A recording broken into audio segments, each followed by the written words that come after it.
একজন ভদ্রলোক এসে নালিশ করেছেন যে আমার স্ত্রী পাড়ার সমস্ত ইয়াং ছেলেদের সঙ্গে তার সম্পর্ক আছে, এবং রাত্রিবেলা তিনি আমার পাশে শুয়ে এমন একটা ধূপ জ্বালান যেটাতে আমি ঘুমিয়ে পড়ি, কিন্তু উনি ঘুমোন না। সেটা কি করে হলো? একদম না ওরকম ধূপ আছে যেটা আমার মধ্যেই কাজ করবো না, মানে এরকম একটা অ্যাবসার্ড জায়গাতেও বেরিয়ে যাচ্ছে, যুক্তি থেকে বেরিয়ে। তারা এমন নালিশ শুনেছি যে পাশের বাড়ি 150 ফুট দূরে, সেই 150 ফুট দূরের ছাদ থেকে ছাদে বাঁশ দিয়ে প্রেমিক আসছে আমার স্ত্রীর সাথে সম্পর্ক করার জন্য।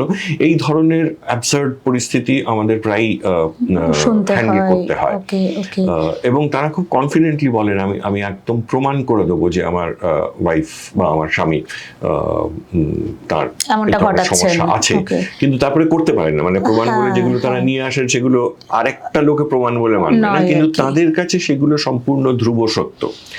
সমস্যা হয় যখন এতটা অ্যাবসার্ড প্রমাণ থাকে না, মানে কমপ্লেন্ট থাকে না, যখন কমপ্লেন্টটা অ্যাবসার্ডিটির পর্যায়ে পৌঁছয় না, যখন বিশ্বাসযোগ্য জায়গা থাকে, তখন ডায়াগনোসিসে সমস্যা হয়। সম্পূর্ণ ভিডিওটি দেখতে ভিজিট করুন আমাদের ইউটিউব পেজ দ্য ওয়ার্ল্ড আরোগ্য।